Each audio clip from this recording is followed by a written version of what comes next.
Welcome to our afternoon fireside chat. I'm Elyse Estrada, VP of Customer Client Experience and Performance at Yahoo, joined with Andrew Arnot from Arnold Worldwide and Chris Luna from Progressive. Very excited to be here today. Thank you all to Brand Innovators, and thank you all for being here.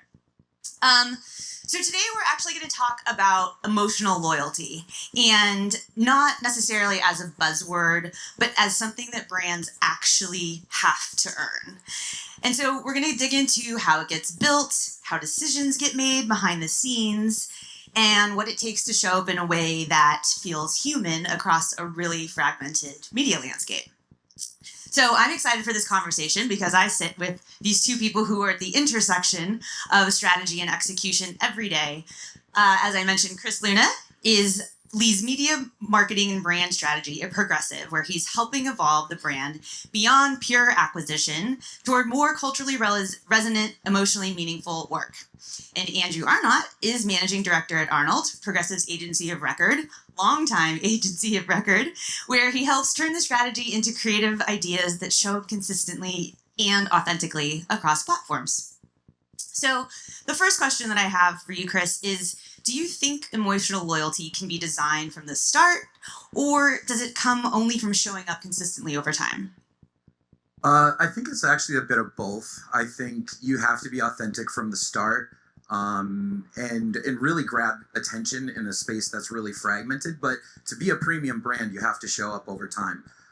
You have to be consistent with that message. You have to be consistent with what your values are as a company to be able to connect with consumers. So I think it's a little bit of both, honestly, in my opinion.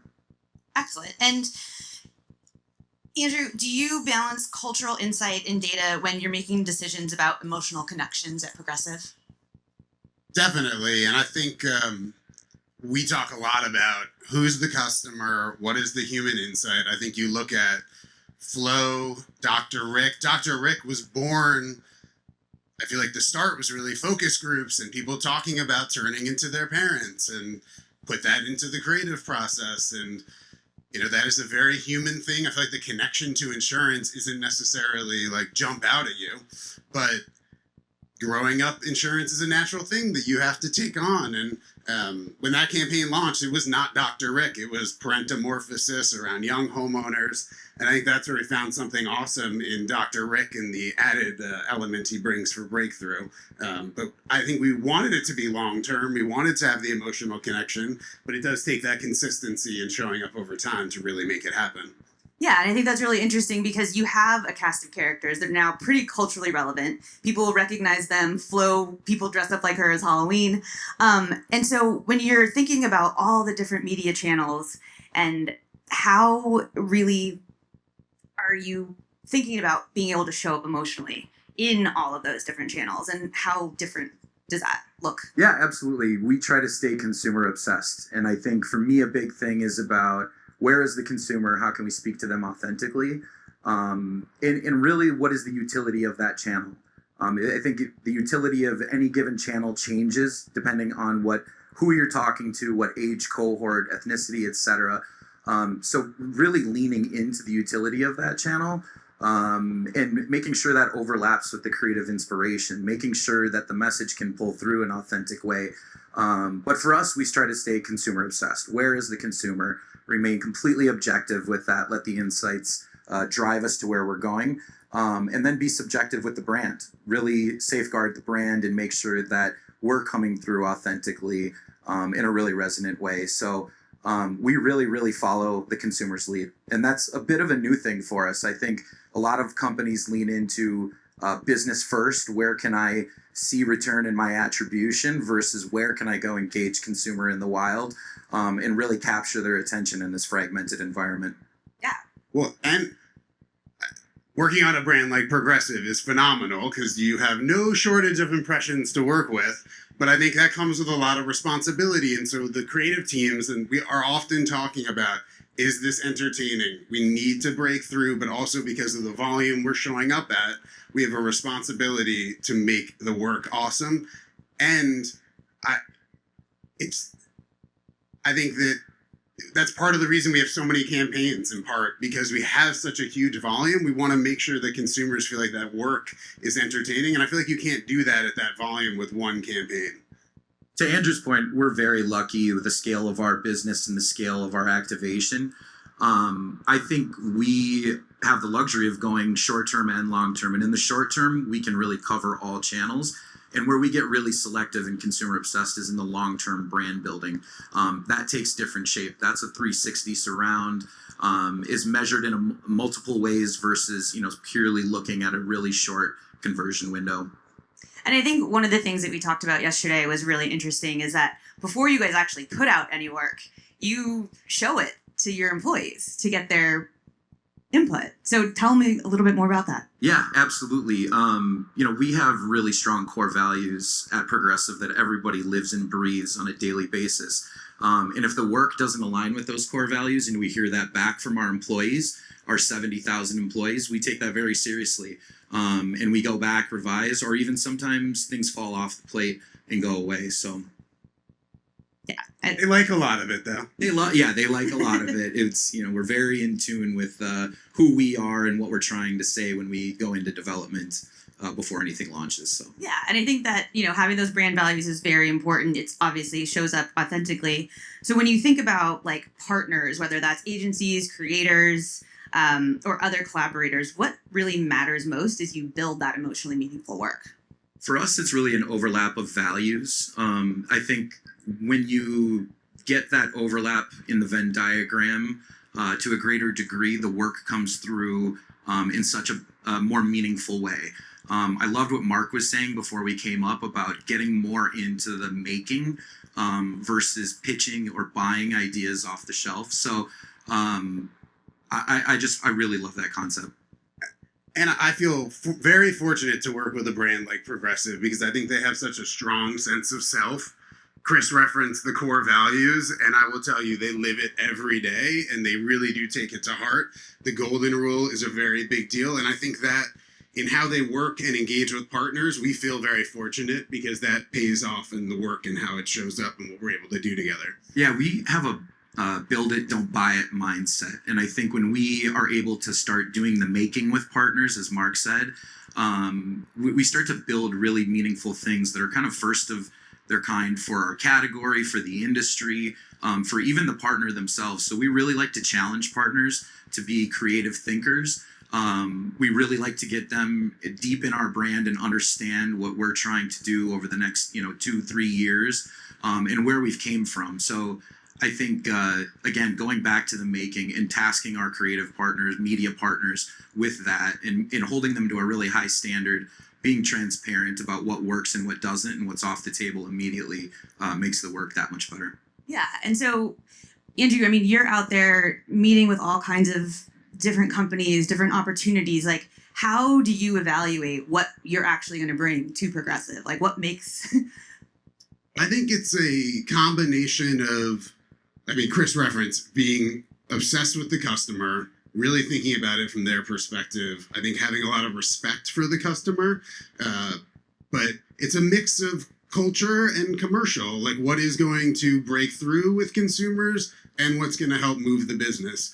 Like, I will say Progressive is very tough on us when it comes to scrutinizing the commercial side, and I think we are very hard on our side about the cultural side of that. I'd like to think we think about both, but I think we each play a role in the process, and that's what helps make work great at the end of the day.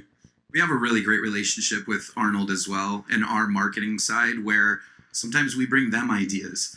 And I know creative agencies absolutely love that, but that's the type of relationship we have where we can bring them ideas that may have started from our marketing organization or our internal creative agency, and we're one big team, and that makes the work really great, and I think it's really special. Yeah, and I want to double click on that because I think, again, the relationship, just even between the two of you, is apparent. There is chemistry, there's trust, there's camaraderie. You can feel it. And I think I want to learn more about how other brands and agencies can create that partnership so that they feel psychologically safe to take risks with creative ideas and they don't feel scared that you're going to hate it and then, go search for another agency? It's really simple. I think ego has to go out the door. I think you need to be vulnerable at all levels, be very collaborative. But for me, ego has to go out the door. As part of our core values, like Andrew said, the golden rule, treat others how you'd like to be treated, is the highest value at Progressive. So I think if we really stick to that, we're able to do some amazing things and foster a relationship like this.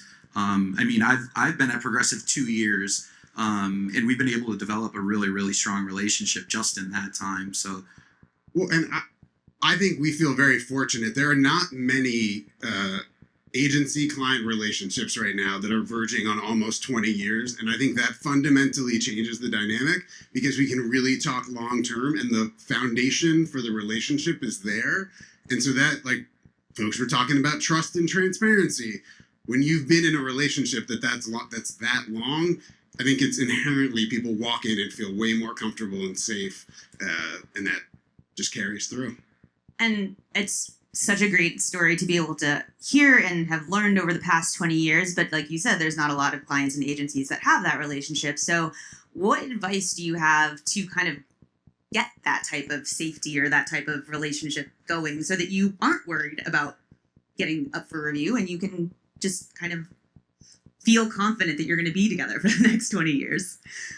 I think people need to invest in their relationships within one another and not. I think the industry has gotten a little too transactional at times. And I think if people really, you need to make sure that it feels like a fit. And if something's not working, you got to call it out. And I think people need to be candid and have real conversation, but try to find partners that you feel like you jive with and really invest in those relationships, because that's how this all got started. Nobody knew 19 years ago that Flo would still be out there and we'd have Dr. Rick and this relationship would be going, but that's been a lot of time and investment from a lot of people. And the brand has been incredibly successful as a result of that. And I think some of the work that you guys have done, especially recently with just kind of bringing your characters into the real world, having Dr. Rick on, Good Morning America, having him on Hot Ones, like, tell me more about how that came about and how the consumers have reacted to that. Yeah, I think it really came from a place of, and Andrew talks about this a lot, of like, where would you put a doctor and where does that make sense for who we're trying to speak to? Both of those activations were first of their kind with those partners. One on Good Morning America in a live environment. There was a lot that could go wrong, etc. But it felt very natural, and I think that made it easier. So for us, in myself personally, I'm really obsessed with like bleeding that line of, is this content? Is this an ad? What did I just watch? When we did the Hot Ones thing, we were getting comments on social of, did I just watch a 6-minute Progressive ad? Where can I find it? Well, I need to see this more. So again, engaging in like that niche fandom there that has spread to pop culture, but overlaps with our values and our brand characters, just drives it out of the park. Well, and I think we talked about the media landscape fragmenting. Like, we do a lot of video, but I feel like in terms of breaking through with consumers and finding fun, creative ways to engage them, those are great examples of like, let's play with the format, let's mess around. When you think about people's feeds and what's showing up, it's a lot of content in that manner. And so that just adds a whole nother dynamic that's additive to the core foundational work. I really think we have an advantage with the depth to our characters, which allows us to have that creative space. So kudos to the Arnold team of developing these characters that can go so deep and do so much in these types of environments. We're not just, step and repeating with athletes or celebs, etc. We're really like having meaningful conversations and developing great content. If there is one place where you wanted Dr. Rick to show up, or any of your Progressive characters that you haven't done yet, what would that look like? I would love to do prep for that. I would love to do a sporting event. I loved what Netflix did with Peaky Blinders on the Christmas football game. I think that sort of integration is phenomenal.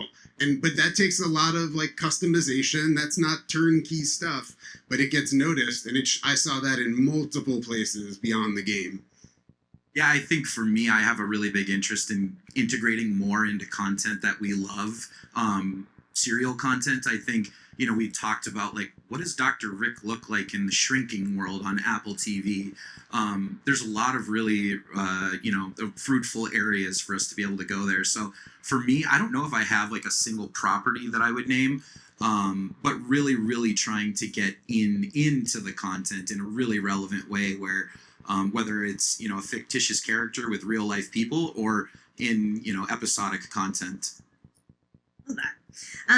And also, I know that Progressive has talked a lot lately more openly about its purpose and helping people live more fully. How does that change how you think about the work and, leaning on the humor, of course, but then bringing that kind of serious side to it?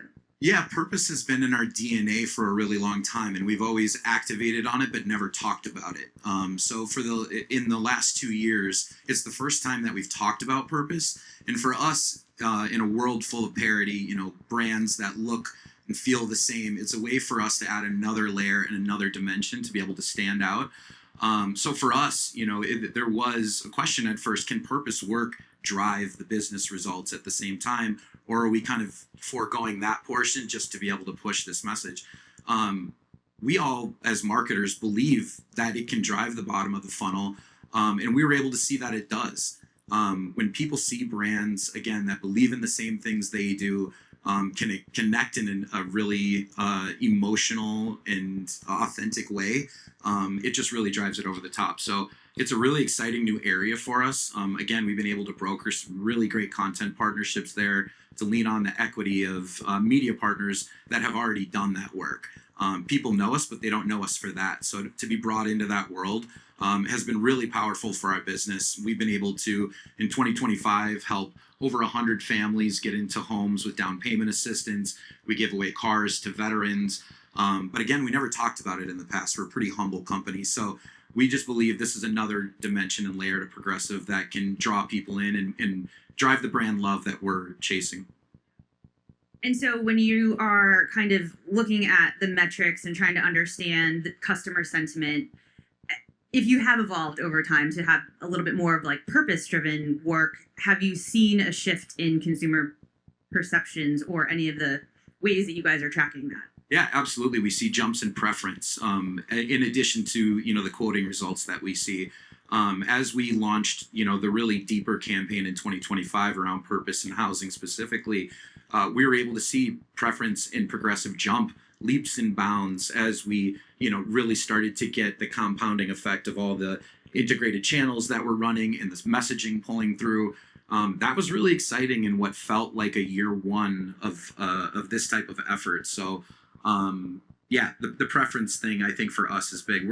We have a goal to become the number one loved insurance brand, and that is one of the tools in our box to help us get there. I love that. And so thinking more about metrics from the agency side, how are you guys measuring the work before it goes out, when it's out? What are you really looking at, and how is that There's different? all the typical stuff with pre-testing, et cetera, that we all love, the sharing it internally, all the opportunities for criticism and comments. But I think what Progressive is probably one of the most data-obsessed companies that I've ever worked with, and a strong direct response heritage. I will tell you, we get metrics on anything and everything all the time.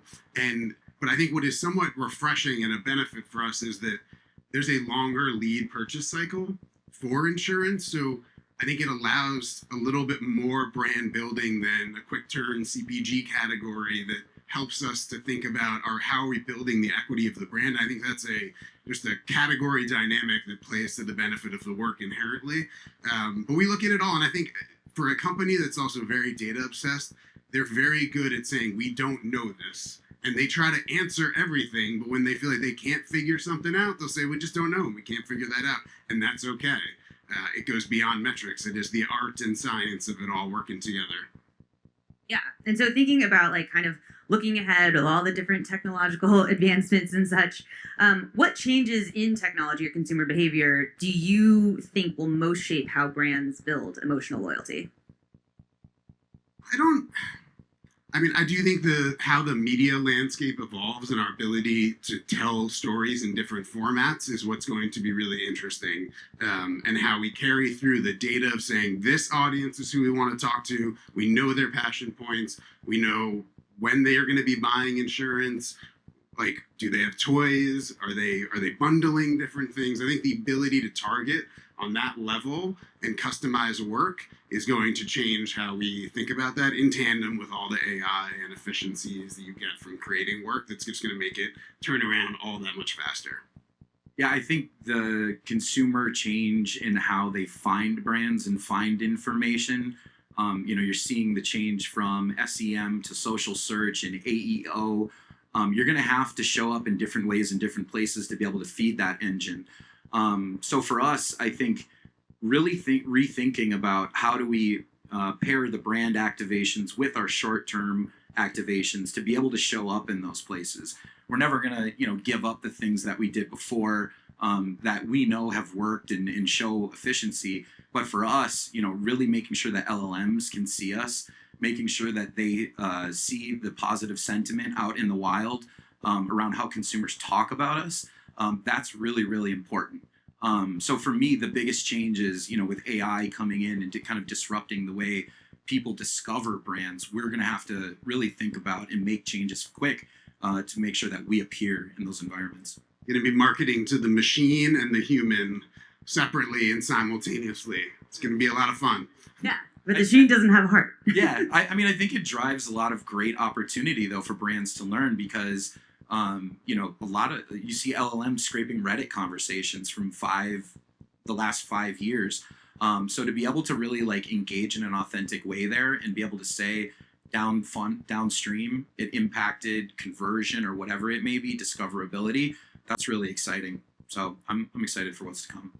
Awesome. Well, this has been a very exciting conversation. Thank you guys so much for being here. Thank you all for listening, and we hope you enjoy the rest of your CES. Thank you. Thank you. Thank you.